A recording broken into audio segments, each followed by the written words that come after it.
Back again for number 2 of a cover and a quote, where I will sing you a cover and then tell you a quote that I've heard that is interesting to me. Okay, so let's get into it. So this cover is by an artist that I have loved for very many of the years. It is by Missy Higgins, one of my all-time favorite artists ever. Like, I really feel like her Sound of White album raised me in some aspects. It's just one of those pieces of art in my life that have really impacted me so much. Like, if you're out there, Missy Higgins, thank you so much. Yeah, that album and her music, it seemed to sort of articulate things that I didn't know how to say for myself, and when I heard it, it was like, oh my gosh, I get it, I understand. I really love Missy Higgins so much. I think Steer was my first favorite song that was all mine, that had nothing to do with influences of my family growing up or what was on the radio. When I heard that song, I was just like, wow, she's just so cool, and she has a way with her words, like in her songwriting, that's just it just captures the feelings. It has this way of, allowing that emotion or that whatever to just wash over you. And I don't know, I really love Missy Higgins, and I really, yeah, I'm really grateful that she for that album, because it really, yeah, was so impactful for me. This song, it feels like growing pains and gains. It feels like trying to find out how to nourish yourself when sometimes you're put in situations or circumstances where you might not be able to do that.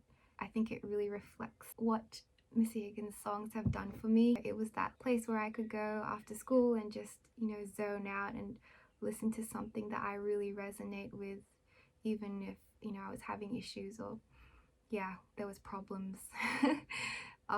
Yeah, and in that way, her songs really nourished me, and I feel like this song is really about, yeah, finding out how to nourish yourself.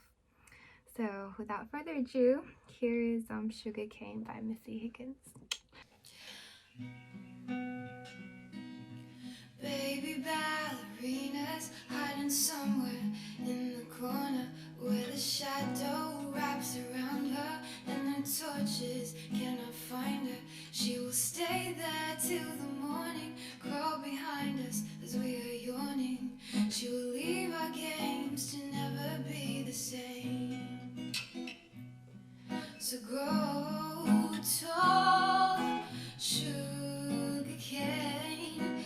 Eat that soil, drink the rain, and know they'll chase you if you play their little games. So run, run fast, sugar cane.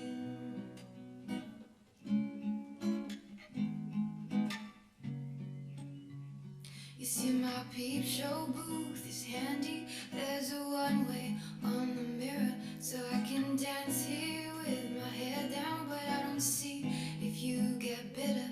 There's a button right beside me if I happen to want a wall to hide me. If only the ballerina had one too. So grow tall, sugar cane.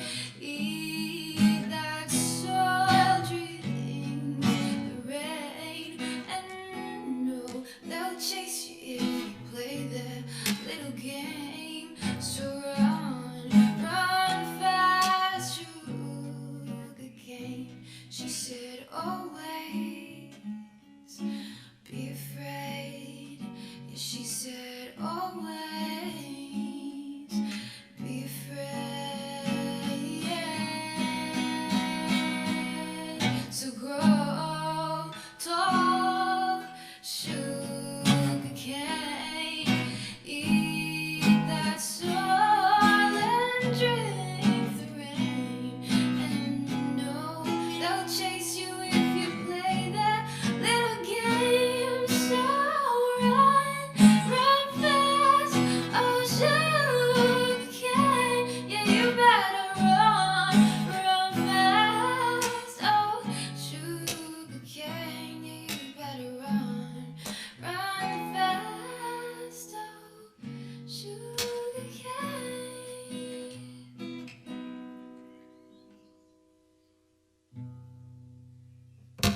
Now it's time for the quote. This quote I stumbled upon because I started to become a really huge fan of Melody Asani. She's a designer. She's like the coolest person alive. Another person who I'm just like, wow, she's so cool. Yeah, she designs streetwear. She's also married to like arguably one of the greatest bassists alive, but that's so besides the point. She's such a legend in her own right, like with what she's done with her company and how she just carries herself. I'm just a really big fan of who she is as a person. Anyway, so I was listening to her podcast. It's called The Butterfly Forecast, and it's with her and her friend Julie Burns Walker. And oh, they're such a cool vibe. Like their friendship is so cool, and it's just really fun to listen to them. I think it was her friend that said this line. I think it was the podcast about evolving and devolving. Yeah, it's really good. You should check it out if you want to. But anyway, she said something along the lines of, it's not about finding the same thing, it's about having the same identification of purpose. And then she said something along the lines of, within that, diversity is so welcome.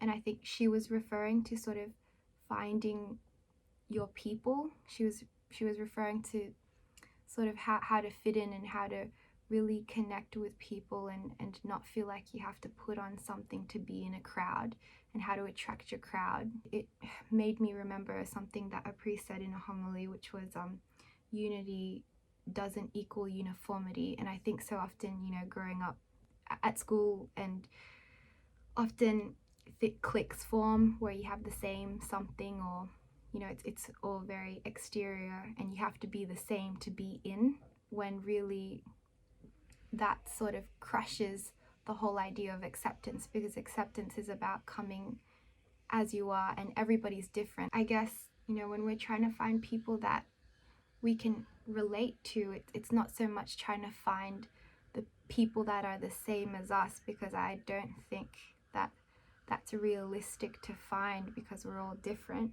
But yeah, I like what she said about having the same identification of purpose, because I think if everyone's joined in a purpose, the power of that is so massive. Like if people of the same purpose get together, so much good can be done and so much bad can be done. And I think being intentional about, the purpose of each relationship, I guess, helps navigate it.